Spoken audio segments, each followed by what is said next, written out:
Washington, D.C., 6 in the morning. The city is still gray, still quiet. A black car moves through empty streets like it knows exactly where it's going and has no interest in being watched. Inside Dulles International, the terminal breathes. Soft light, distant announcements. The kind of calm that exists only before the day decides what kind of day it wants to be. A man walks in. Dark suit, no watch, one bag. He moves the way water moves, without announcing itself, without asking permission. The kind of man you would not notice unless you knew exactly what you were looking for. He approaches a desk. A woman looks up. 3 seconds pass. Something shifts behind her eyes. Small, automatic. The kind of thing that happens so many times it stops feeling like a choice. She picks up the phone, and somewhere across this city, in an office that does not appear on any public directory, a woman named Nadia Cross receives a call she has been waiting years to receive. The first thing you need to know about Ezra Cole is that he did not look like a man who owned anything. That was intentional. The suit was dark, simple cut, no watch, no cufflinks. One carry-on bag, black, no logo. He walked through Dulles International the way he had learned to walk through spaces like this. Quietly, at his own pace, like a man who understood that being noticed was not always the same as being seen. He had understood that since he was 6 years old.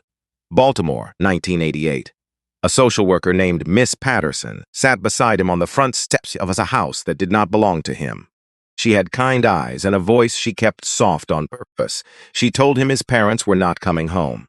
Car accident 2 weeks ago, she was sorry. Ezra nodded. He was 6. He did not fully understand what forever meant yet.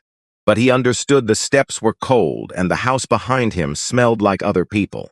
And he was going to have to learn, very quickly, how to be somewhere he was not wanted. 3 foster homes in 6 years. He did not cause trouble in any of them. He was the quiet one. The one who sat in the corner and read. The one who filled notebooks with numbers the adults in the house could not make sense of. The one who had learned by age 9 that invisibility was a form of protection, but invisibility has a cost. The cost is that people stop looking at you, and when they stop looking, they stop seeing what is actually there. They see the shape of you, the outline, the category, and they fill the rest with whatever they already believe. Ezra had been managing that cost his entire life. He was 42 years old now, founder and CEO of Vertex AI. His company was worth $11 billion. Its predictive routing systems ran 6 of the country's 10 busiest airports. 14 months ago, the Federal Aviation Administration had shortlisted Vertex AI for the largest infrastructure contract in American aviation history. He was flying to Chicago this morning to sign it. 1 meeting, 1 signature. He did not need the watch. He did not need anyone in this terminal to know his name. He just needed to get on the plane. Dulles was busy for a Tuesday in October. The kind of morning where the light comes sideways through the terminal glass and turns everything briefly gold before the clouds close in. Families moving in loose formations with too much luggage. Business travelers staring at phones with the fixed expression of people who have stopped seeing what is in front of them. A boy, maybe 7 years old, running circles around a row of seats with the patience of someone who had stopped trying to intervene 20 minutes ago. Ezra noticed the boy, noticed the mother, noticed the way she watched him, tired and fond at the same time. The way love looks when it has been going for a while. He noticed everything, always had. People read his quietness as distance. They saw the stillness and assumed arrogance. They assumed he was not paying attention. He was always paying attention. He moved through the terminal toward the Meridian Airways first-class lounge entrance. His boarding pass was in his jacket pocket. His ID was in his wallet. Seat 2A on the 845 to Chicago. He had flown this route 11 times in the past 18 months. He knew the check-in process. He knew the lounge. He knew exactly what the next 5 minutes were supposed to look like.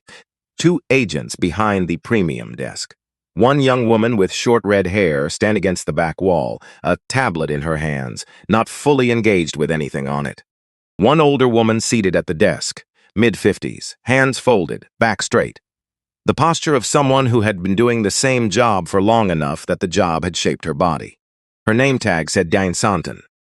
She looked up when Ezra approached. He would think about those 3 seconds for a long time afterward. Not because they were dramatic. They were not dramatic. There was no visible hostility, no theatrics. It was quieter than that. a small adjustment behind her eyes. Something that settled into place the way a conclusion settles before you have consciously formed it. An assessment made before a single word had been spoken, fast and automatic and entirely invisible to anyone who had not learned to watch for it. Ezra had been watching for it his whole life. "Good morning," Diane said. Her voice was perfectly level. The words were correct. "Can I help you?" Everything underneath the words was slightly off. Not enough that you could point to it. Exactly enough that you could feel it. "Lounge access," Ezra said. "Flight to Chicago, 8:45, seat 2A. He placed his boarding pass on the counter. Diane picked it up, looked at it, turned it at it again. "And your ID?" He handed it to her. She examined it, looked at him, looked back at the ID, then back at him as if reconciling the two. Just one moment, she typed something into her computer, slowly, more slowly than the task required. The check-in process for the Meridian first-class lounge took 45 seconds. A minute at most. Ezra knew this because he had been through it 10 times before, and because he paid attention to things like that. He was now at 2.5 minutes. He stood. He did not shift his weight. He did not check his phone. He kept his hands loose at his sides and his face neutral. That had taken years to learn, not the neutrality, but the decision to maintain it. The decision not to give anyone the satisfaction of a reaction they could use. "Sir," Diane said, not looking up from the screen. "This ticket." She paused, not a natural pause, a constructed one. "How did you purchase this?" "Online," Ezra said. "Same as anyone. These seats quite expensive. First-class pricing." She glanced at him. "I just want to make sure everything is in order." "Is there a problem with my documentation?" "I'm being thorough. You've been looking at a valid boarding pass for 3 minutes." The young woman with the red hair, Sophie Lane, according to her tag, looked up from her tablet. She glanced at the boarding pass on the counter, at Ezra, then at Diane. Something crossed her face. She put it away. Diane set the boarding pass down and picked up the phone.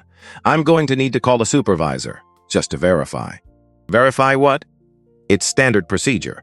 It was not standard procedure. Ezra had watched it work for 11 other passengers at this same desk over the past 18 months. It had never taken more than a minute. "Go ahead," he said. He stepped slightly to the right, gave her room, kept both hands visible, loose at his sides. Old habit. The kind that develops when you understand early that how you stand in a moment like this can determine how the moment ends. Devon Shaw was 22 years old and running 4 minutes late. His shift started at 7. It was 7:04.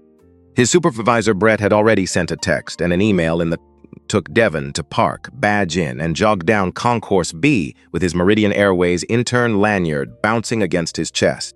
6 weeks at Dulles, senior year at Howard University, computer science major. His senior thesis, 14 months of work, was a predictive modeling framework for airport traffic optimization. It was built in substantial part on a paper published 7 years ago by the founder and CEO of Vertex AI, a man named Ezra Cole. Devon had read everything the man had published, every paper, every interview, every profile. His roommate had taken to calling it a parasocial situation. Devon had taken to keeping the browser tabs open only when his roommate wasn't home. He was jogging past the premium check-in desk when he stopped. Just stopped. His brain registered 2 things at once. First, that is Ezra Cole. Second, what is happening right now is not right. He had seen that stance before. The stillness of a man holding himself together from the inside. His father had that stance. His uncle, his older brother, once, outside Astoria, Southeast D.C., when a security guard followed him through 3 aisles and nobody said what it was out loud. Devon understood what he was looking at. He stepped behind a row of seats, pulled out his phone, pressed record. He stood there and did not breathe especially well for about 40 seconds, and he kept the frame steady, and he watched the whole thing happen. Diane on the phone. Back half turned to Ezra. Ezra standing 2 feet from the counter, hands loose at his sides. Sophie Lane watching from the far end of the desk with an expression she kept rearranging. Then Earl Briggs arrived. Earl was 51 years old and had been doing airport security for 19 years. Before that, 11 years in the Army. He walked with the economy of someone who has spent decades in situations where moving wrong cost something. Broad-shouldered, calm-faced. He had a rule he never wrote down anywhere. The rule was, the job is always to de-escalate, whatever the call said. whatever the scene looked like. First job always was to bring the temperature down. He came around the corner and saw the scene in 2 seconds. Something crossed his face. Brief, quickly contained. Not just recognition of the situation, recognition of the man. Earl's niece had made him read an Atlantic profile of Ezra Cole last year, texting a paragraphs with the message. "Uncle Earl, this is your airport. Read this." He walked to the counter. "Morning," he said. He looked at Diane first, then at Ezra. His voice was even. The kind that takes deliberate effort to maintain. "Sir, I apologize for the wait. Could I take a look at your documentation?" Ezra handed over both documents without a word. Earl examined them, took his time. Not because he needed the time. Because he wanted Diane to watch him take it and find nothing. "Everything looks correct." He handed them back. "Mr. Cole, you're cleared for lounge access." Diane said, "Earl, I called because documentation is valid." He did not raise his voice. He did not need to. "Mr. Cole is cleared. There's a process. The process is valid ticket, valid ID. Access granted." He looked at her, just looked. Long enough to mean something. That's the process. Devin watched from behind the row of seats. He saw Diane's jaw tighten, saw her hand move under the counter, a button.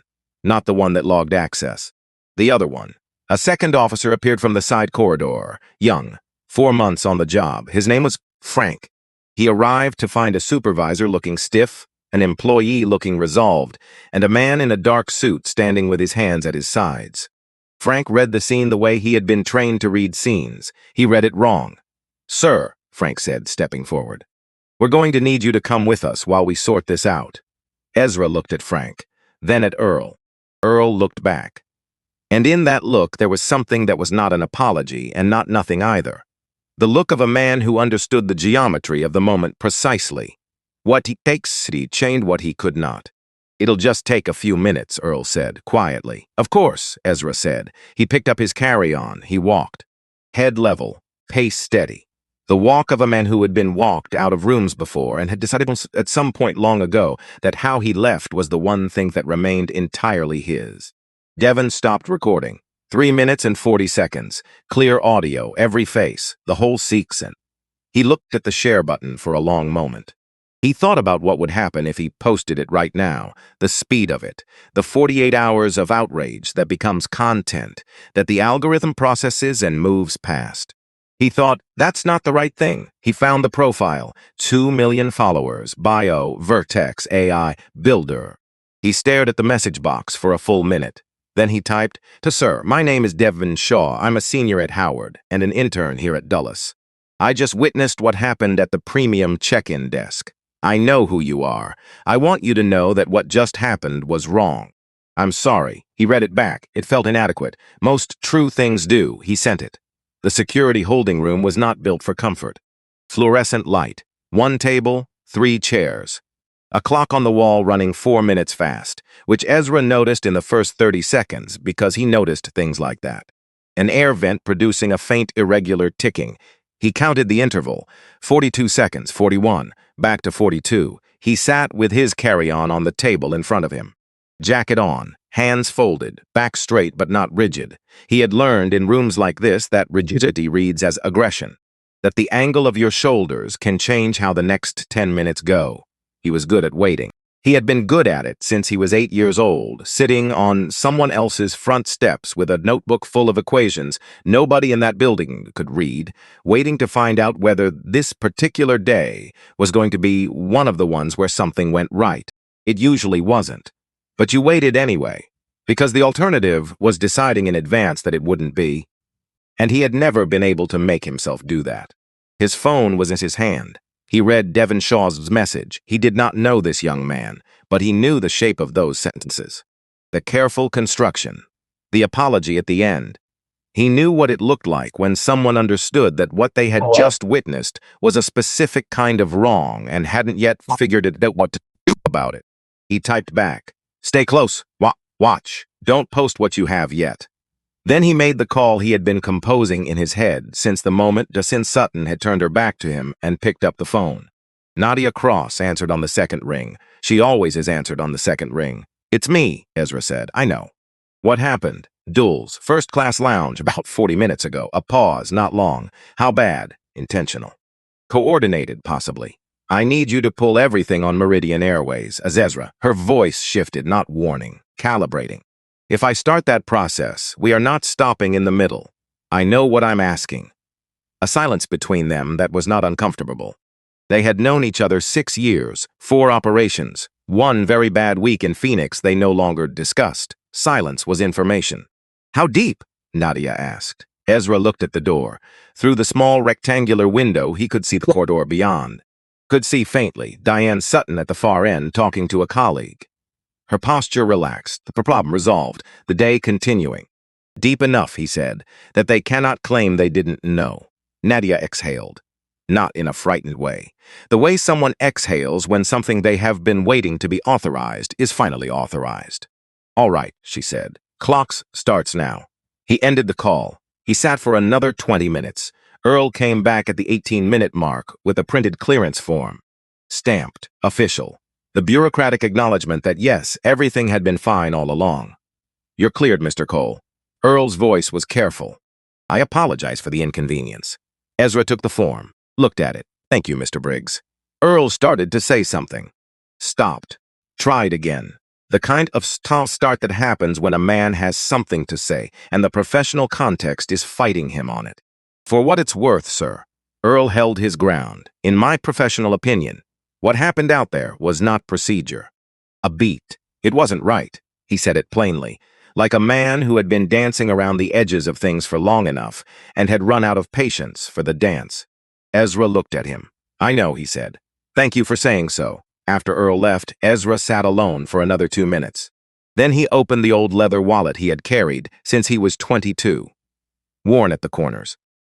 A crease along the left side from the time he had dropped it down a subway grate in Boston and fished it out with a coat hanger. He had never replaced it. His assistant had given him an Italian leather one for Christmas 2 years ago, monogrammed, still in its box on his desk. Behind his ID, in the small slot where most people keep nothing, he kept 2 things. A photograph, small and slightly faded. A man in his mid-30s, reading glasses, a yellow cardigan, the expression of someone who has just thought of something and can't wait to say it out loud. Elias Park, 10th grade math teacher at Marshall High. The man who had looked at a notebook full of equations written by a 15-year-old in a foster placement and said, without hesitation, without performance, like it was simply a fact he was reporting, I have never seen anything like this. Elias had driven Ezra to the library on Saturdays, had helped him with scholarship applications, had not treated his potential like a surprise, like something to be managed or contained or explained. He had treated it like an obvious thing the world had simply not gotten around to noticing yet. Elias died of a stroke in 2019. Ezra had given the eulogy. It was the hardest thing he did that year, and that year had included a hostels acquisition attempt and a Senate inquiry. The second thing in the wallet was a piece of paper, small, folded 4 times, thin from years of handling. He unfolded it. The handwriting was Elias's, cut from a card that no longer existed, kept because the card had been the first one anyone ever sent him. The world will underest if that is your advantage. Use it. Ezra read it, folded it back, replaced it carefully, closed the wallet, stood up. He walked back through the corridor alone. The lounge entrance desk was still staffed. Diane Sutton was still there. She looked up when Ezra came through. Something settled across her face. Not guilt, not yet, but the beginning of something that guilt would eventually grow from. The delayed recognition that arrives when it is no longer of use to anyone. Ezra did not look at her. He moved through the lounge, found a seat by the window, set his bag down, sat. Outside on the tarmac, a Meridian Airways aircraft was being pushed back from the gate. Its livery bright in the flat October light, the name Meridian in block letters down the fuselage. He looked at it for a moment. His phone had one new message. Devon Shaw again. It said, I kept the footage. I didn't post it. I thought you should control when and how it moves. Is that right? Ezra read it twice, then he typed. That was exactly right. Hold it for now. If this goes where I think it's going, we'll need it as documented evidence, not a viral moment. The investigation is more important than the news cycle. Stay close. Someone from my office will reach out today. He sent it. Then he looked back at the aircraft on the tarmac. He thought about Douglas Penn.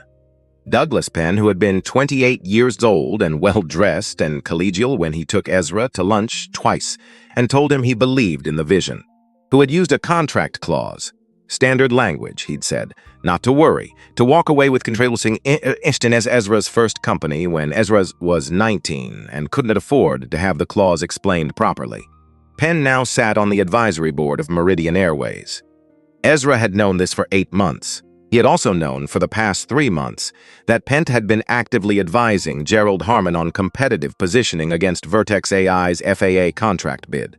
That information had come through a source inside the Transportation Committee, indirect, unconfirmed, but consistent with Penn's style. And this morning, Ezra had arrived at Dulles, the airport anchoring his FAA contract, the airport where Meridian operated its most profitable premium routes. And within minutes of entering the building, the environment had done exactly what environments shaped by men like Gerald Harmon do to men like Ezra Cole.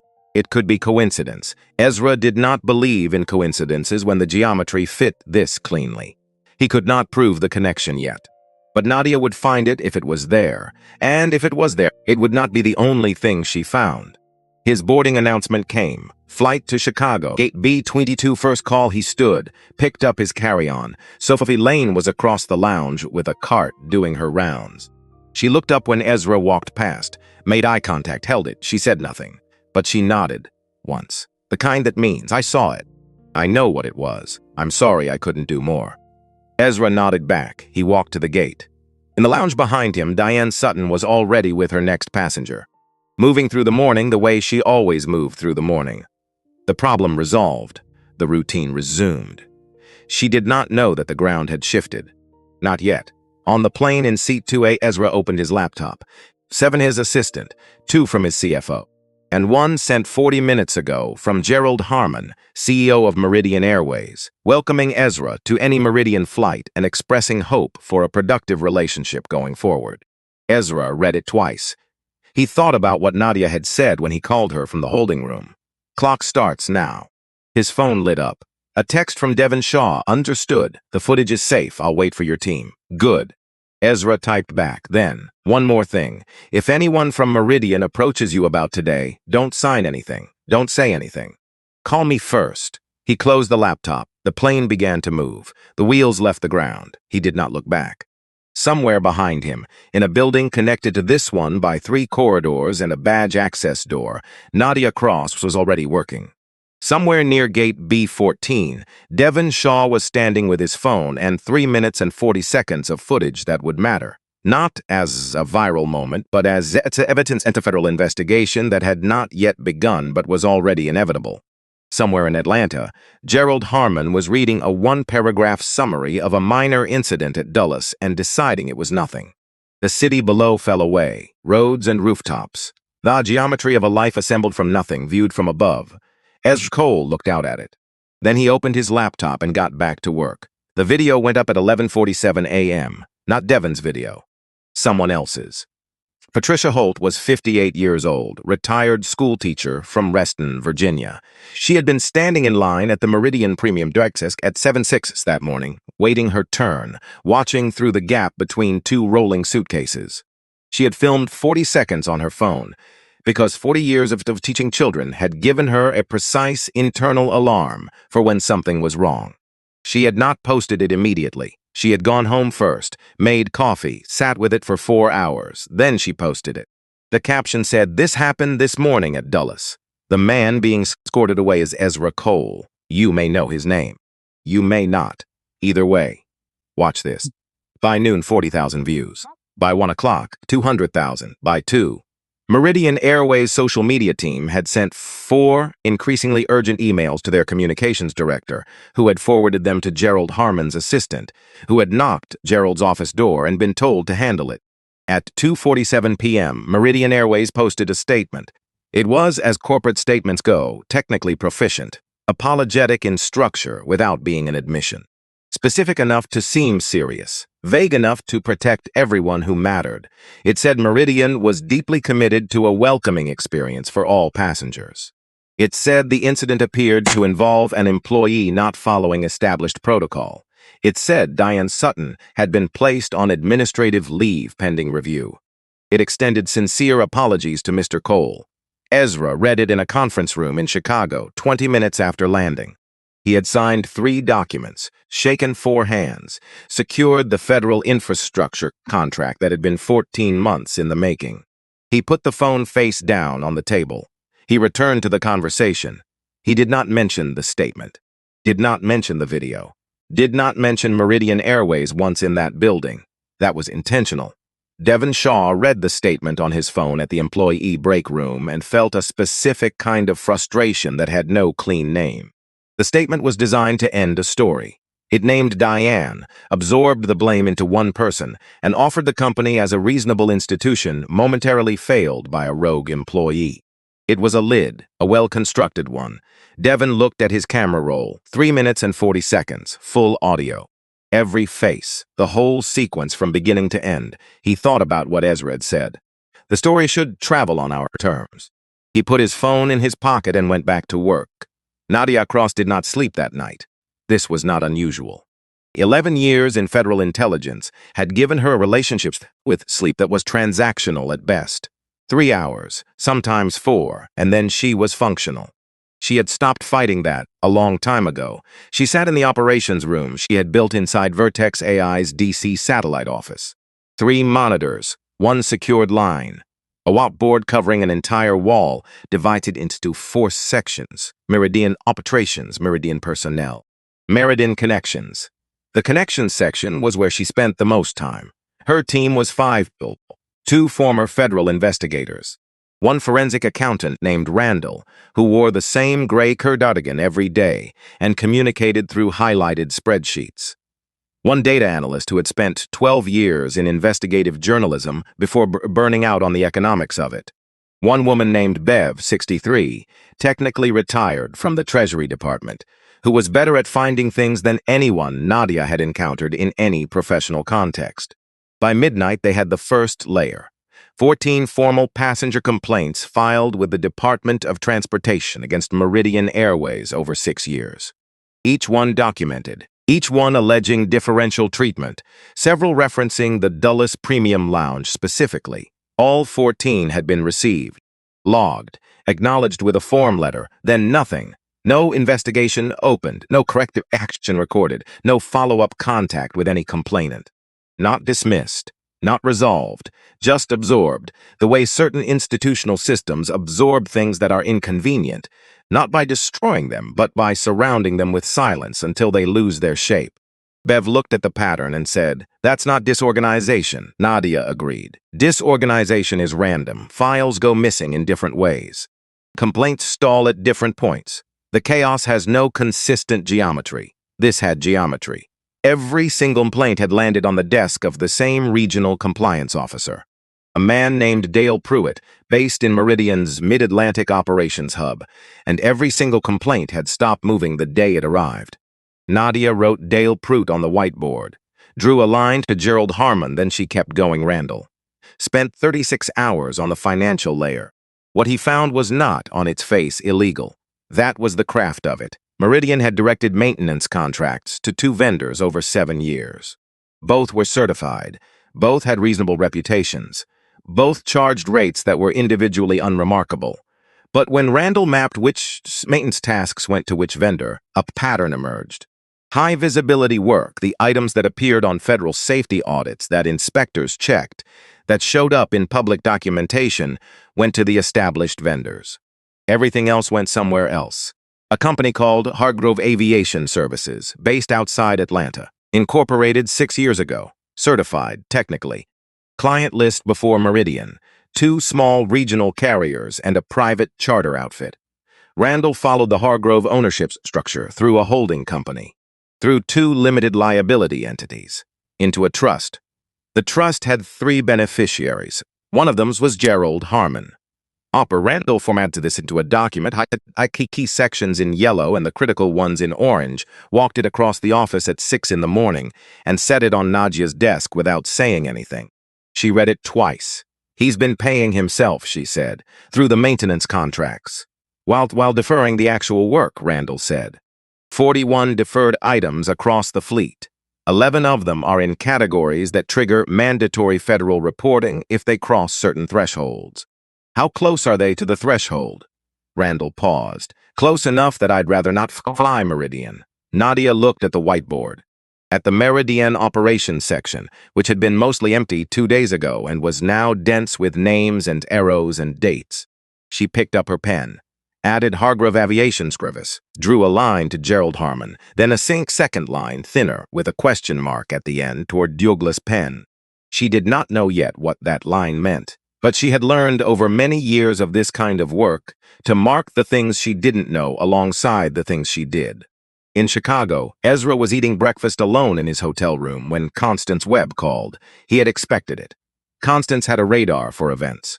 She was 71 years old and had been the first black woman to serve as CEO of a Fortune 500 airline. That has been 22 years ago.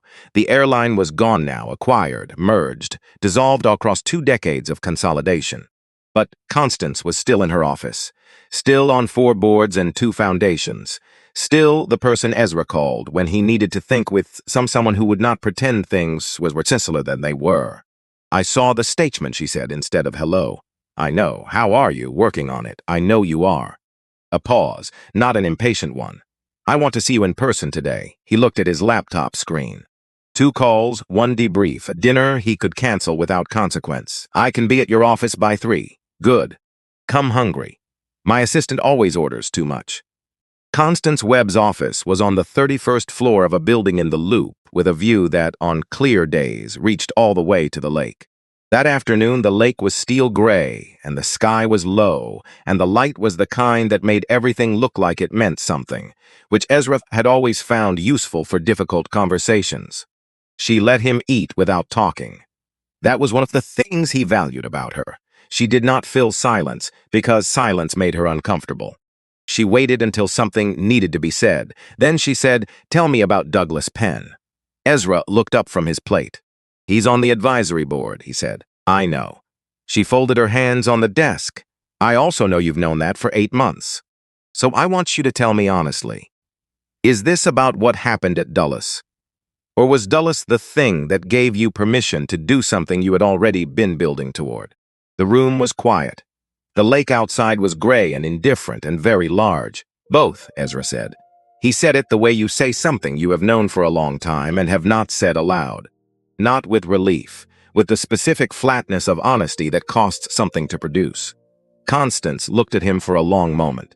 "I'm not going to tell you to stop," she said.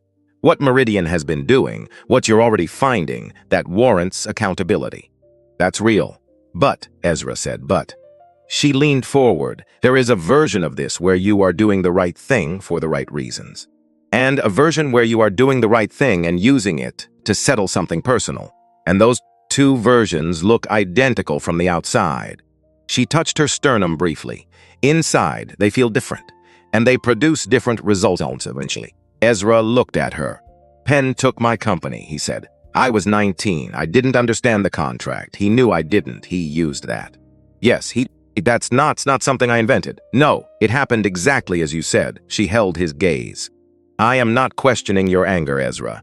I'm asking you to question your strategy. Because anger is not a strategy. You know that better than almost anyone I've met." A pause. "Who do you want to be when this is over?" He looked at the lake. The silence went on long enough that a different person might have filled it. "Someone who did it clean," he said finally. "Even if part of it was personal, even if it always was." Constance nodded, once, slowly, then do it clean. She did not say anything else about Douglas Penn. She did not need to. That was all the conversation was for, a single question, a single answer, and then the thing was settled. He left at 5. He had a flight back to D.C. On the way to the airport, he texted Nadia, "What do you have?" She replied 3 minutes later with a document, 62 pages, color-coded. He read it on the plane. By the time they landed, he understood the shape of what Meridian Airways actually was. Not a company that had one bad employee. A company that had constructed, over 7 years, a system for making bad behavior invisible. A system that required maintenance. Required decision-makers at multiple levels choosing, repeatedly, to look the other way. He understood something else, too. The maintenance deferral was not just a financial crime. 11 items trending towards federal reporting threshold. Aircraft that were, by the company's own internal records, in conditions that a responsible operator would have grounded and repaired. Passengers were flying on those planes. That changed the weight of things. Devon Shaw's Tuesday had not gone especially well after the morning. He had returned to his shift 4 minutes late. Brett gave him a look. Devon said nothing about where he had been. He spent the next 6 hours doing what interns do. Filing, retrieving, printing things, occupying space in a professionally acceptable way. While his phones buzzed in his pocket every few minutes with another notification about a video that now had, according to the counter he kept checking, over 2 million views. Patricia Holt's 40 seconds. Not his 3 minutes and 40 seconds. His stayed in his camera roll, untouched. He thought about it constantly, while trying not to think about it constantly, which is a combination that makes hours move very slowly. At 4 in the afternoon, a man he had never seen before walked into the terminal, charcoal suit, 50-something, carrying nothing, moving through the space with the particular efficiency of someone who already knows exactly where they're going and has no interest in appearing interesting about it. Devon found out who he was 37 minutes later, when a colleague tapped his shoulder and said, "Conference Room B. They want you." Conference Room B was small. The man in the charcoal suit was already seated when Devon walked in. He did not stand, did not introduce himself. He gestured at the chair across the table the way you gesture at furniture. Not an invitation, a placement. Devon sat. The man set 3 things on the table. A printed screenshot of Devon's LinkedIn message to Ezra Cole, sent that morning. A printed record of Devon's badge access log, every door, every timestamp, 6 weeks of movement through the airport. A plain white envelope. Devon looked at the 3 items, looked at the man. "You had an interesting morning," the man said. "I was running a few minutes late. I already spoke to my supervisors. I'm not your supervisor." He touched the corner of the LinkedIn screenshot. Just the corner, 1 finger. You reached out to Ezra Cole directly, through a personal platform, within minutes of the security incident. I sent a message to a public profile. You also recorded footage. I recorded a passenger being walked away from a check-in desk. In the public terminal. In a security-adjacent area. The public terminal, Devon said again. Flat, not aggressive, just accurate. The man looked at him. The look was designed to feel like pressure. Devon had encountered that look before. His high school vice principal had been skilled at it. It had not worked then. "I want to be straightforward with you," the man said. Devon thought, "No, you don't." But he kept his face even. "You are an intern with 6 weeks remaining on your contract. You are applying for a permanent position following graduation. Meridian has relationships across this industry. The people who make hiring decisions talk to each other." He settled back slightly. "What I'm offering is simple. You sign a statement confirming that what you observed was a standard security procedure handled appropriately. You have no additional footage or communications relevant to the incident.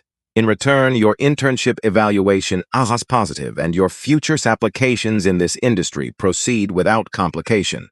Devon looked at the envelope. He thought about his undergraduate thesis, 14 months. The predictive modeling framework built on AD published by a man who had built his first company at 19 and had it taken from him and had built again. Bigger. Without the shortcut. The hard way. He thought about the man he had watched walk through that door that morning. Head level. Pace steady. The controlled quiet of someone who has been in this exact room before and decided at some point that how he walked out of it was the one thing that remained entirely his. Devon stood up. He did it slowly, not for effect. He just stood the way you stand when you are done sitting. "Keep the envelope," he said. "I'm not signing anything." The man's expression did not shift. "You understand what I've just described." "I understood everything you said." Devon picked up his lanyard from the table. He hadn't realized he'd set it down. "I'm still not signing." He walked to the door, stopped with his hand on the handle. "You should probably know," he said without turning, "that I've already been in contact with Ezra Cole's office, and they know about the footage." He paused. "I just thought you should have complete information." He walked out into the corridor. He leaned against the wall for about 15 seconds. His hands were shaking. He had not expected that. He pressed them flat against his thighs and breathed. Then he pulled out his phone and texted Ezra. They just tried to buy my silence. Man in a charcoal suit. Envelope. The whole thing, I said no. The reply came in under 5 minutes. I know who that is. You did exactly right. Don't go anywhere alone tonight. Someone from my team will call you before 7. Devon stared at the message. Someone from my team. He stood in the corridor thinking about what that meant. And at 6:52 p.m., a woman called from a number he didn't recognize, introduced herself as part of Nadia Cross's team at Vertex AI, and told him they were moving him to a hotel for a few nights. Precautionary. Just until things clarified, Devon packed a laptop first, thesis notes, then clothes almost as an afterthought. Gerald Harmon found out about Devon at 9 that evening. He was still in his office, Atlanta 40 floors below, lit up and indifferent. He had not eaten since noon. The whiskey in his glass had been the same pour for 2 hours. Warren Fisk came in without knocking, sat without being invited, set his briefcase on the edge of the desk. We have a leak, Gerald said. Multiple, potentially. Fisk was direct. He always was when the situation no longer had room for management theater. But containment at this stage, he paused. It's too late for that approach. Then what? Shift the frame. Fisk opened the briefcase. Cole has a history. Everyone does. There was an incident in 2018. A manufacturing facility in Georgia. His automation project. Workers lost income for 4 months. Gerald listened. When Fisk finished, will it hold? For a news cycle, maybe 2. It creates doubt, gives your supporters something to point at. Do it. Fisk nodded. He did not say what he was thinking. He had learned, over a long career in crisis management, that clients do not want to hear certain things until the moment arrives when they have no choice. That moment had not yet come for Gerald Harmon. When it did, Fisk would tell him. Until then, he would do what he was being paid to do. In her apartment that same evening, Margaret Osei opened her email at 10 p.m. and found the message from Nadia's team. She read it 4 times. She knew what it was. You do not get a message like this from nobody. She thought about the board meeting in February, the denied safety audit. 3 years of internal requesting reviews that were never conducted. She thought about a sound the landing gear had made on a flight the previous month. Just a sound. Probably nothing. Except she knew the deferred maintenance list well enough to understand that probably nothing was not the same as nothing. She typed a reply. I'm available tomorrow at noon. Personal line. Sends a secure number. She sent it before she could negotiate herself out of it. The story Fisk had commissioned went up the following morning. Then 2 larger outlets. The headline, Ezra Cole's AI empire has a shadow side. By 9 a.m., 40,000 shares. By 10 a.m., Ezra's publicist had called 3 times. Ezra read the article once. Called Nadia. How much of it is accurate, he asked. The Georgia events happened. The framing is manufactured. I want to address it directly. Press conference. Today, a pause. That puts you in front of every question they have, including Meridian, including the investigation. I know. He looked out the hotel window. Rain moving in across the city. The Georgia story is real. I made mistakes. I corrected them. I didn't announce the correction because it felt self-serving. I thought that correction was the point, not the announcement. That was wrong. The silence let someone fill the space with their version. He paused. I'm not doing that again. 2 o'clock, she said. I'll set it up. He stood in front of 16 cameras at 2:04 p.m. and used no notes. He described the Georgia project accurately. The integration failure, the 4 months, the 180 workers, the compensation, figures, dates, every family reached. He said he should have disclosed it publicly at the time. He said the failure of judgment was his and he owned it. Then, the difference between what I'm describing and what has been happening at Meridian Airways is this.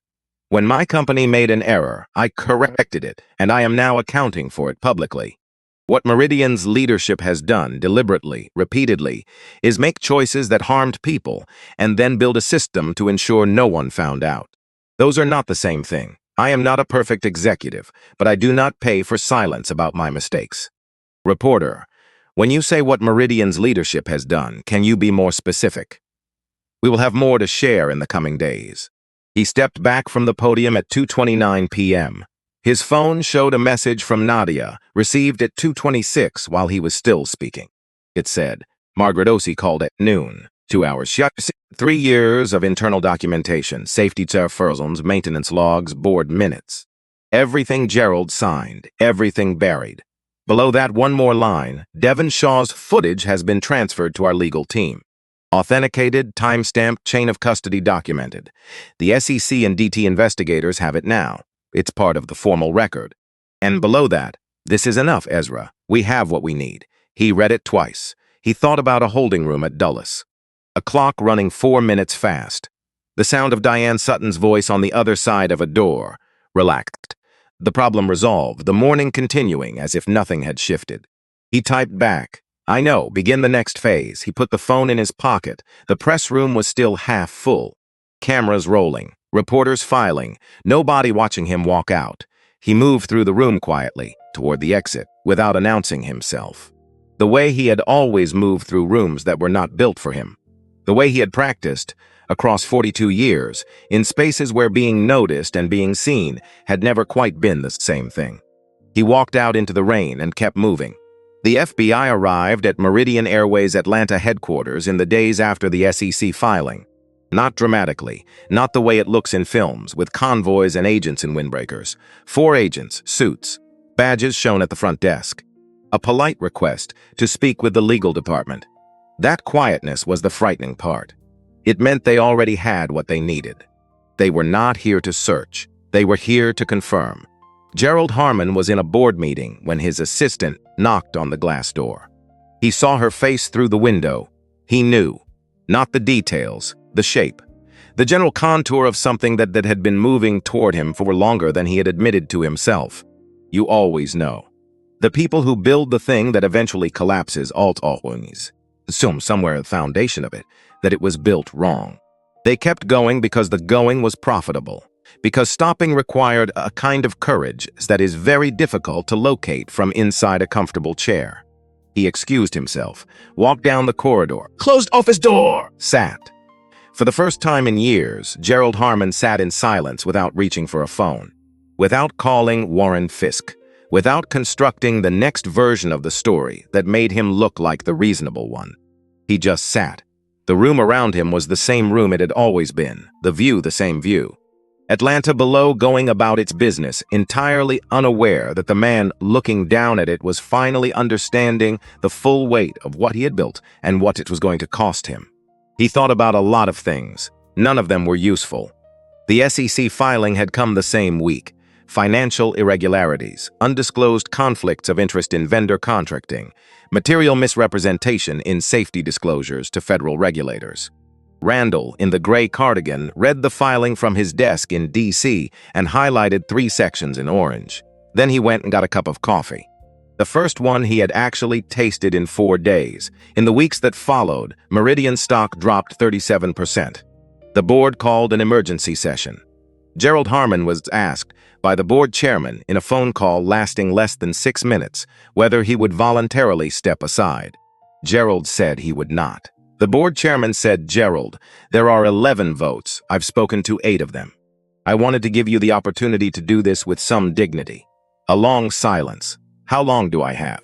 Gerald asked. "The meeting starts at 9. Another silence. "Fine," Gerald said. That was all. Warren Fisk's situation resolved separately. The paper trail Nadia's team had followed from the planted Georgia story, led back through a wire transfer. From a shell account Fisk controlled to the aggregation site that had published the piece.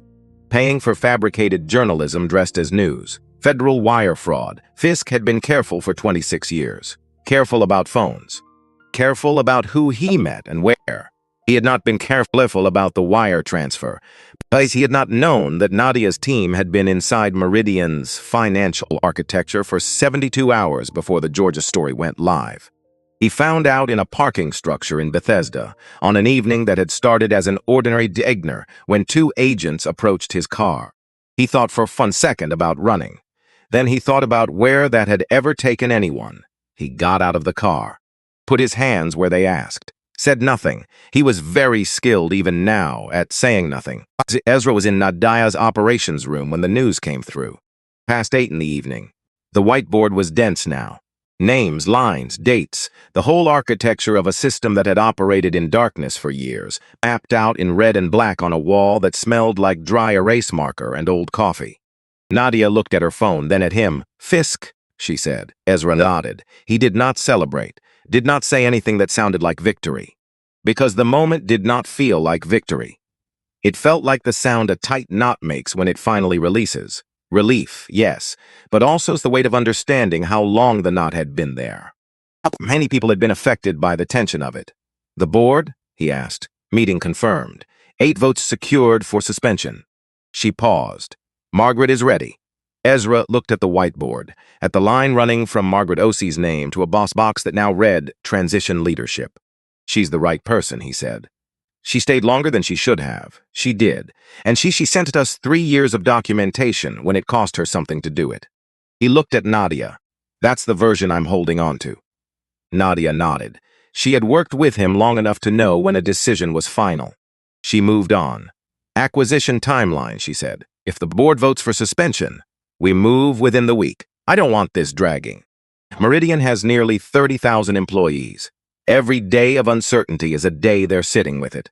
Nadia up her pen and wrote a acquisition timeline on the whiteboard. Below it, Margaret Osie, CEO. Below that, Vanshao Leadership Development Program. Below that, Earl Briggs, Director of Security Operations. She wrote Earl's name and then paused. "Earl," she said. "The jump from Airport Security Officer to Director of Security Operations for a major airline. We should be able to justify that clearly." Ezra had thought about this. His 19 years of the internal pattern evidence the SEC needed to move as fast as they did. Without his records, the financial case takes another month to build. Minimum. He paused. He's been doing the job of a director without the title or the authority for 2 decades. He was constrained by a structure that punished him for trying to do it right. That changes now. Nadia wrote a note beside Earl's name. 1 sentence. Her shorthand for the reasoning is solid. "And Margaret," she said. "The board will want to understand why her and not an external hire. Because she knows where every body is buried. She filed the internal objections. She's the one who can rebuild the culture from inside out, not from outside in." He looked at the whiteboard. "And because she made the hard call when it still had a cost. That matters." Nadia capped her pen. The room was quiet for a moment. "Are you ready for pen?" she asked. She said it the way you say something you have been waiting to say for a while. Not unkind, just direct. "He'll call," Ezra said. "He's been watching all of this. He'll see the ease acquisition coming and he'll call. And when he does..." Ezra looked at the whiteboard, at the dotted line Nadia had drawn weeks ago between Douglas Penn and Meridian Airways, with a question mark at the end. "I'll answer," he said. The board voted 11-2. Gerald Harmon was suspended pending federal investigation. The announcement went out on a Tuesday morning, the day the votes counted, and the result was certain. Nadia sent Ezra 4 words. "It's done, your move," he replied. "I know, thank you." Meridian Airways became Apex Air in the months that followed. Not all at once. Regulatory approvals, integration work. The 10,000 logistica details that attend the transfer of a company with nearly 30,000 employees and aircraft operating across 31 cities. The rebranding alone required more meetings than Ezra had patience for, but the direction was set. The name was chosen. The work began. Devon Shaw's footage, the 3 minutes and 40 seconds recorded on a morning in October, became part of the formal evidentiary record submitted to the Department of Transportation's Civil Rights investigation. Authenticated, time-stamped, chain of custody documented from the moment Devon transferred the file to Nadia's legal team. It was not the most dramatic piece of evidence. The financial documents were more damaging.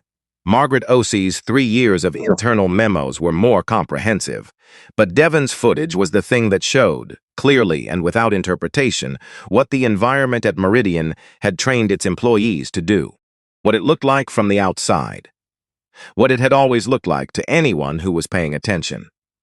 The DD investigator who reviewed it said in his written summary, "The footage is significant not because it documents an isolated incident, but because it is consistent with 14 prior complaints that were since systematically buried." Devon read that line 3 times when Nadia forwarded it to him. He thought about the share button he had not pressed. He thought, The story traveled on the right terms. On the morning the new name was officially announced, Ezra held a press conference he kept deliberately brief. He introduced Margaret Osei as Apex Air's incoming CEO. She stood at the podium in a dark green jacket and spoke for 9 minutes without notes. She talked about what Apex Air would be in practice, not in mission statements, but in the daily decisions that either honor a commitment or slowly erode it. She talked about accountability structures with actual authority, reporting systems designed to make raising a concern safe rather than courageous. A reporter asked her about her years at Meridian, about what she had witnessed and what she had done with what she knew. She was quiet for a moment. Then she said, "I stayed longer than I should have. I told myself I was building change from the inside." That was true, but it was also the story I told myself to avoid the cost of acting sooner. The cost of my silence was paid by other people. I know that. I will spend my time at Apex Air making sure it doesn't happen that way again. In the back of the room, Ezra stood against the wall. Not at the podium, not in the frame. He listened to her. He thought, yes, that is exactly it. Devon Shaw received his call on a Thursday morning in the hotel room he had been in for 10 days and had stopped noticing felt temporary. The woman on the line was the director of Vertex AI's early career development program. She describes a 2-year structured program, rotations across 3 divisions, a dedicated mentor in each, a defined pathway into senior technical work. She said Ezra had read Devon's senior thesis personally. Devon asked her to repeat the salary figure because he thought he had misheard. He had not misheard. "Mr. Shaw," she said, "I want to be clear that this offer is based entirely on your record and your thesis." Mr. Cole reviewed the work itself. The decision came from that. Devon thought about asking if that was really true, then decided it was. Because it was either true or not worth being told, and she did not seem like someone who said things that were not worth saying. "Can I have a few days?" he asked. "Take the week." He ended the call, sat on the edge of the hotel bed, looked at his laptop on the desk, his senior thesis document open on the screen, cursor blinking at the end of a sentence he had been working on the night before. He thought about the conference room, Warren Fisk, the envelope he had not opened. He thought about the corridor afterward. 15 seconds against the wall. The shaking hands he had not expected. He thought of how a person becomes someone who walks out of a room like that. Whether it happens all at once, or whether it is assembled slowly from smaller decisions made when the stakes were lower, decisions about what you are willing to see, what you are willing to say, what version of yourself you are willing to protect. He opened his email, replied to the program director. He said, "I don't need the week, I'm in." Earl Briggs received his offer the same day. The woman from Apex Air's leadership transition team described the role: Director of Security Operations, overseeing safety protocol development across all Apex Air's operating cities. Earl listened to the full description. Then he said, "Can I ask why me specifically?" "There are security directors with airline experience." The woman said, "Mr. Cole asked me to tell you something if you asked that question." Earl waited. He said, "Because he kept the records when it would have been easier not to. And because the job title should match the work a person has actually been doing." Earl sat with that for a moment. He looked at the spot on his kitchen table where the stack of folders had been. 19 years of notes, incident logs, documentation of things he had watched happen and had not been able to stop. The stack he had kept in the bottom drawer of his desk at the airport for nearly 2 decades, because it had felt wrong not to, even when he could not see what they would ever be used for. "Yes," he said, "I'll take it." Sophie Lane did not get a call. She went back to work and resumed her position at the gate desk. She processed boarding passes, answered questions, did everything she had always done. But on the morning Meridian became Apex Air, she wrote an email to the new Human Resources Department. 3 drafts, the first 2 too careful, the third honest. She described what she had seen the morning Ezra Cole was turned away, what she had felt, what she had said and what she had not said, and the moment she had chosen her station over the harder thing. She wrote, "I don't know exactly what I'm asking for, but I know what I want to happen, and I know I didn't do enough, and I know that whatever this airline is trying to become, I want to help build it. Not from a position, just from where I am. If that's useful, I'm here." She sent it. 3 days later, a reply came from Margaret Osei's office directly. Not a form letter, It said, "Can you come in for a conversation Tuesday?" Sophie read it 4 times. Then she texted her mother in Knoxville, who always answered on the first ring. "Mom, I think something good is happening." Her mother said, "Tell Emily everything." Sophie told her the board voted 11-2. Gerald Harmon was suspended pending federal investigation. The announcement went out on a Tuesday morning, a date that meant nothing in particular, except that it was when the votes were counted and the result was certain. Nadia sent Ezra a text with 4 words. "It's done, your move," he replied. "I know, thank you." Meridian Airways became Apex Air in the weeks that followed. Not all at once. These things never happen all at once. There were regulatory approvals, integration meetings, the 10,000 logistical details that attend the transfer of a company with nearly 30,000 employees and aircraft operating across 30 thin city. But the direction was set. The name was chosen. The work began. On the morning the new name was officially announced, Ezra held a press conference he kept deliberately brief. He introduced Margaret Osei as Apex Air's incoming CEO. She stood at the podium in a dark green jacket and spoke for 9 minutes without notes. She talked about what Apex Air would be in practice, not in mission statements, but in the daily decisions that either honor a commitment or erode it. She talked about accountability structures, reporting systems with actual authority, an employee culture where raising a concern did not require personal courage because the system was designed to make it safe. A reporter asked her about her years at Meridian, about what she had witnessed and what she had done with what she knew. She was quiet for a moment. Then she said, "I stayed longer than I should have. I told myself I was building change from the inside." That was true, but it was also the story I told myself to avoid the cost of acting sooner. The cost of my silence was paid by other people. I know that. I will spend my time at Apex Air making sure it doesn't happen that way again. In the back of the room, Ezra stood against the wall. Not at the podium, not in the frame. He listened to her. He thought, yes, that is exactly it. Devon Shaw received his call on a Thursday morning in the hotel room he had been in for 10 days and had stopped noticing felt temporary. The woman on the line was the director of Vertex AI's early career development program. She described the position, a 2-year structured program, rotations across 3 divisions, a dedicated mentor in each, a defined pathway into senior technical work. She said Ezra had read Devon's undergraduate thesis personally. Devon asked her to repeat the salary figure because he thought he had misheard. He had not misheard. "Mr. Shaw," she said, "I want to be clear that this offer is based entirely on your record and your thesis." Mr. Cole reviewed the work itself. The decision came from that. Devon thought about asking if that was really true, then decided it was. Because it was either true or not worth being told, and she did not seem like someone who said things that were not worth saying. "Can I have a few days?" he asked. "Take the week." He ended the call, sat on the edge of the hotel bed, looked at his laptop on the desk, the thesis document open on the screen, cursor blinking in the middle of a sentence he had been working on at 2 in the morning 3 days ago. He thought about the conference room, Warren Fisk, the envelope he had not opened. He thought about the corridor afterward, the 15 seconds against the wall, the shaking hands he had not expected. He thought about how a person becomes someone who walks out of a room like that, and whether it happens all at once or whether it is built slowly from smaller decisions made when the stakes were lower, decisions about what you're willing to see, what you are willing to say, what version of yourself you are willing to protect. He opened his email, replied to the program director. He said, "I don't need the week, I'm in." Earl Briggs received his offer by phone on the same day Devon received his. The woman from Apex Air's leadership transition team described the role, Director of Security Operations, overseeing safety protocol development and implementation across all 31 Apex Air operating cities. Earl listened to the full description. Then he said, "Can I ask why me specifically?" "There are security directors with airline experience." The woman on the line said, "Mr. Cole asked me to tell you something if you ask that question."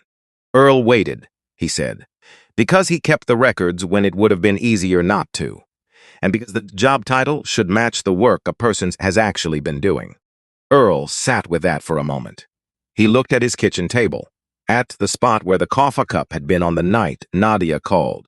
At the cleared space where the stack of folders had sat, 19 years of notes, photographs, incident logs.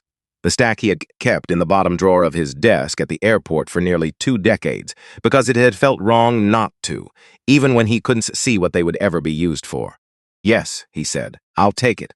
Sophie Lane did not get a call. She went back to work after 4 days off and resumed her position at the gate desk. She processed boarding passes, answered questions, did everything she had always done. But on the morning Meridian became Apex Air, she wrote an email to the new Human Resources Department. It was long. She had written it 3 times before she arrived at a version she could send. The first 2 drafts were careful in the way that careful drafts are, arranged so the writer comes out looking better than the truth warrants. The third draft was honest. She described what she had seen the morning Ezra Cole was turned away, what she had felt, what she had said and what she had not said, and the moment she had chosen her station over the harder thing. She wrote, "I don't know exactly what I'm asking for, but I know what I want to happen, and I know I didn't do enough, and I know that whatever this airline is trying to become, I want to help build it. Not from a position, just from where I am. If that's useful, I'm here." She sent it before she could revise it a 4th time. 3 days later, a reply came from Margaret Osie's office, directly, not a form letter. It said, "Can you come in for a conversation Tuesday?" Sophie read it 4 times. Then she texted her mother in Knoxville, who always answered on the first ring, "Mom, I think something good is happening." Her mother said, "Tell me everything." Sophie told her, all of it. Diane Sutton received the termination letter on a Tuesday. Formal, measured, reviewed by lawyers, which meant it said what it needed to and nothing else. Termination effective immediately. Severance as outlined. Company property to be returned by business Friday. She had known it was coming. Knowing did not make it not real. She sat at her kitchen table with the letter in front of her and her coat still on, because she had come in sat down before she remembered to take it off. The house quiet around her. Her daughter had offered to come. Diane had said she was fine. She was not fine, exactly. But she needed to be with it alone for a while. She chose to soska the press conference, the day Ezra Cole stood at a podium and said, "I made an error. Here is what it was. Here's what I did about it. I am not letting someone else write the version of my mistakes." She had watched it and felt something she did not have a clean name for. Not jealousy. Something that sat beside jealousy. The feeling of watching someone do the thing you have not figured out how to do. The clean version. The one that costs something and is done anyway. She thought about the 3 seconds. She always came back to the 3 seconds. Not the call to security. Not the escalation. Those were the actions. She kept returning to the moment before any action. The 3 seconds in which she had looked at Ezra Cole, and something settled into place automatically, below the level of decision, below the level of thought. That was what frightened her most. Not that she had done something deliberate, that she had done something without noticing. That 23 years had worn a pathway in her so smooth that she traveled it without registering the journey. How many times? That was the question she kept arriving at and then backing away from. How many times in 23 years had she made a version of that same 3-second adjustment? For people whose names she never knew, people she had turned away or delayed or made to feel wrong without a second thought, without any thought at all. She did not know the number. She was afraid of it. She took off her coat, folded it over the back of the chair, pulled a piece of paper from the drawer beside the refrigerator, the drawer where she kept pens and takeout menus, and the small random things that accumulate in a kitchen over years. She picked up a pen. She sat for a long time. She wrote 4 drafts. The first one explained business. The second apologized in a way that was more about her own discomfort than about what had happened to him. The third was shorter, but still too careful. The fourth she wrote without looking up, without rising as she went, without stopping to manage the impression it would make. She addressed it to Ezra Cole. She said, "I am writing because I don't know if this helps anything, but I couldn't not write it. What happened that morning was wrong. Not wrong because you turned out to be who you are. Wrong because it would have been wrong regardless of who you were. I know that now. I think I knew it then, underneath everything. I have been trying to understand why I did it anyway, and the honest answer is I stopped seeing it. The thing I was doing, I stopped seeing it because I had done it so many times that it became nothing. I think that might be the most frightening thing I have ever written down. She kept writing. She wrote about what 23 years does to a person's habits, how a reflex develops, how the most dangerous kind of wrong is the kind that has been repeated until it stops registering as a choice. She did not blame the company culture and call it done. She did not name Gerald Harmon and move the weight onto him. She stayed with her own part of it. She finished, read it back. It was not a comfortable letter to read. Good, it shouldn't be. She sealed it, addressed it to Ezra Cole, Vertex Guy, Washington, D.C., put her coat back on, walked to the mailbox at the end of her street, stood there for a moment with the letter in her hand. The street was quiet. October still, a different Tuesday, 4 weeks after the one that had changed everything. The leaves on the maple at the corner had gone fully red. The kind of red that only lasts a few days before it's over. She put the letter in the box, walked home. She did not feel better in a simple way, but she felt something, the specific quality of a thing done that needed doing. A step taken in a direction she had not known she needed to go until she found herself already walking. The letter arrived on a Friday. Nadia brought it to Ezra with a note that said, "Physical mail, reviewed per protocol. This one you should read yourself." He read it at his desk, then he read it again. He sat with it. He thought about what Constance Webb had said in Chicago, about the difference between punishment and accountability, about what Apex Air was actually being built to do, not to memorialize the failure, but to replace the conditions that produced it.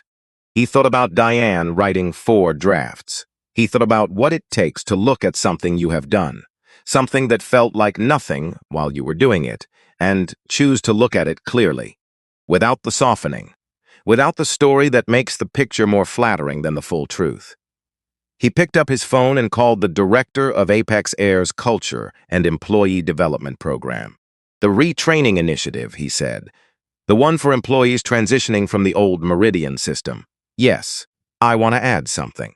A component about unconscious patterns, how they form, how long they can operate before a person notices them, how to interrupt them before they become reflexes.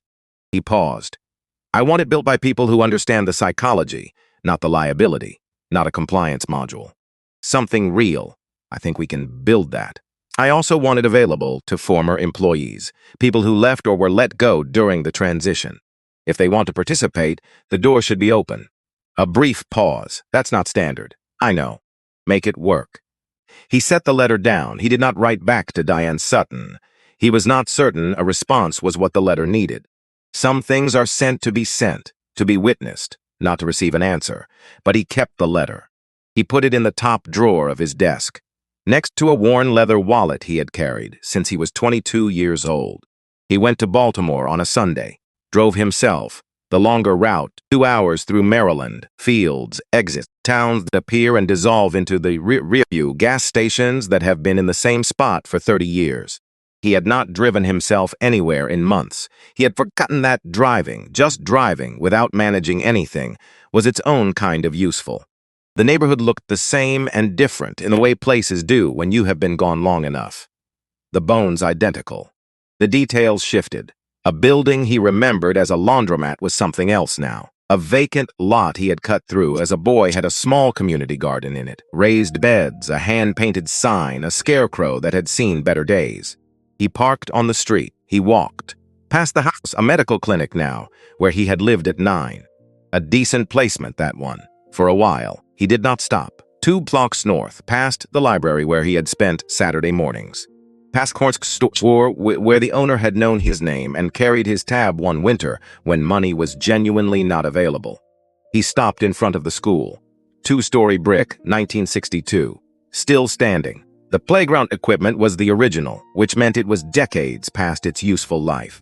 Several second-floor windows were boarded on the inside. The front steps had a crack running left to right that he did not remember. He went in. The principal was Dr. Angela Reed, 64 years old, 22 years at this school. She shook his hand with the grip of someone who shakes hands the hand of 7-year-olds all day and means it every time. She walked him through the building. He asked questions and took notes on his phone. Not rhetorically. He wanted the actual numbers. The library had not had new books purchased for it in 3 years. The gym floor had been condemned in 2 sections and patched with plywood in the interim. The science room had no functional equipment since 2018. The after-school program ran on $14,000 annually, which covered materials for approximately 40% of what they tried to do. He listened to all of it. Then they sat in her office, and he told her what he was planning. $30 million over 5 years, a new library with a working computer lab, gym renovations, a science and technology center, scholarship for students accepted to college, and the part he had thought about the most on the drive down, a mentorship network. Professionals across fields, tech, medicine, construction, law, education. People who would come to this building and sit with students and tell them true things about what their actual working lives looked like. Not inspiration, information. Dr. Reed listened without interrupting. When he finished, she sat still for a moment. Not overcome, not performing anything. Just receiving it. The way you receive something that requires more than the usual processing. Why this school? She asked. This wasn't your school. I walked past it every day for 2 years. The kids I saw going in looked like me. He looked at her. The school I attended got more resources because it was in a slightly better zone. 1 zip code difference, that's all it was. He paused. I'm not interested in the zip code difference. She was quiet. What do you want to call the fund? She asked. He had been carrying the answer for weeks. Elias Park Foundation, he said. After a teacher. She wrote it down. Did he teach here? Marshall High. He taught me calculus and helped me apply to MIT and believed I was going to do something before I believed it myself. A pause.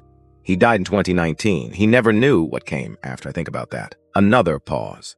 The people who build the foundation don't always get to see the building. Dr. Reed looked at him for a moment. I think he'd recognize it just fine, she said. Ezra nodded. He did not trust himself to say anything else about Elias Park in that office without it costing him more than he wanted to spend in front of someone he had just met. He drove back to D.C. in the late afternoon through the same Maryland landscape, the light lower now and warmer, the fields a different color in it. He drove without music. He had nothing to think through. He was simply in it, the drive, the light, the particular fullness of a day that had been exactly what it needed to be. The first Apex Air flight took off on a December morning. Washington to Chicago, 142 passengers. The crew had completed Apex Air's new onboarding. Not just safety procedures, but something that resisted being reduced to a module. Something about those first 3 seconds when a passenger walks toward you. What you do with them. Who you decide you are seeing before the person has said a word. Ezra was in seat 2A. He had not chosen the seat number on purpose. His assistant had booked it. He had noticed it on the boarding pass and felt something that was not quite meaning and not quite coincidence. Something in between that he did not need to name. The man in 2B settled in about 12 minutes before departure. 60s. A suit with a good cut from a while ago, well kept. A briefcase he placed in the overhead bin with the careful attention of someone whose contents matter. He had the look of a man who had traveled a great deal in his life and had not always traveled this way. He looked at the seat, at the menu card, at the amount of space in front of him. His expression was not amazed. It was quieter than amazement. The expression of something being received that you did not know that you had been waiting for. The flight attendant came by. Her name tag said Prill. 26 years old, 18 months with Meridian, transferred to Apex Air 2 weeks ago. She had told a colleague the previous day that she was nervous about whether she was doing any of this right. The new culture, the new expectations, the feeling of being asked to bring something to the job that was harder to train than the safety procedures. She looked at the man in 2B, and she smiled. Not the practiced expression, not the commercial version that sits at the front of the face and does not go any deeper. The actual one, the one that starts somewhere behind the eyes. Good morning, she said. Welcome aboard. Can I get you anything before we push back? The man in 2B looked up. Something moved across his face slowly. The kind of movement that is felt rather than performed. Coffee, he said, if that's not too much trouble. Not even a little, April said, and she meant it. He watched her move down the aisle. Then he looked at Ezra, who appeared to be reading something on his phone. First time on this airline, the man said. Ezra looked up. Same, feels different already. Ezra's nodded, said nothing else. Some moments do not need to be expanded. They just need to be left alone to be what they are. The man looked out the window.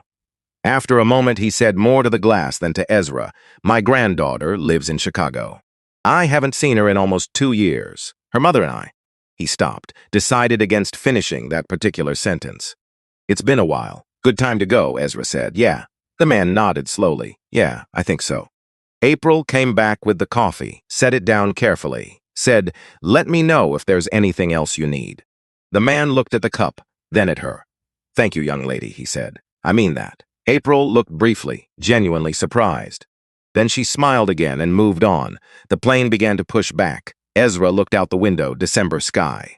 The runway ahead, gray and long. Other aircraft moving in the distance, the whole choreography of the system working, the patterns holding. He thought about a holding room with fluorescent light. A clock running 4 minutes fast. See the sound of Diane Sutton's voice on the other side of a door, relaxed, the day continuing as if nothing had shifted. He thought about Devon Shaw in a hotel room, typing at 2 in the morning, about Earl Briggs pulling a drawer open and pushing a stack of folders across a table, about Margaret Osey hitting send on an email at 10 o'clock on a Tuesday night and then sitting very still in the particular way of someone who has just stepped off an edge. He thought about Constance Webb and the question she had asked him in Chicago, with the lake gray and still behind her. Who do you want to be when this is over? He thought about Elias Park, the yellow cardigan, the reading glasses, the Saturdays at the library, the voice that said, with no weight to it, no performance, like reporting a simple fact, I have never seen anything like this. Ezra had spent 23 years trying to live up to that sentence. He was getting closer. The plane accelerated. The ground moved faster beneath them. Then it was gone. The wheels left the runway and city fell away.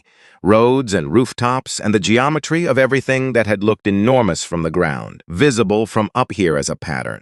Clear and readable, full of shape if you knew how to look. Beside him, the man in 2B held his coffee with both hands.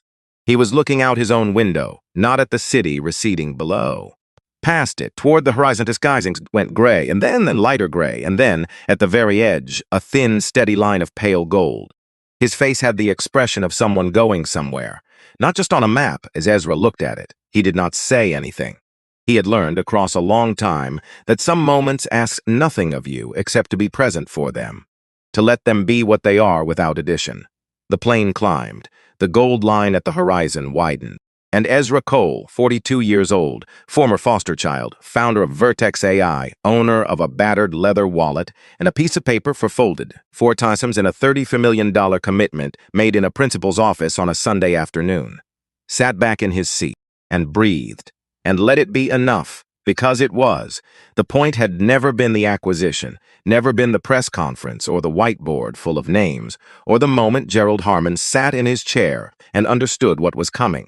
The point was this: a man with a briefcase is going to see his granddaughter for the first time in 2 years. A young woman named April who smiled and meant it. A principal in Baltimore writing down a name in her notebook. A 22-year-old who kept the footage and walked out of a room with a white envelope left on the table. The point was all of it, all the small things that are, in the end, the only things. The plane leveled. The clouds were below them now, white and still, lit from above by a sun that had been there the entire time, already waiting, just on the other side of whatever had been in the way. Ezra closed his eyes. He just rested.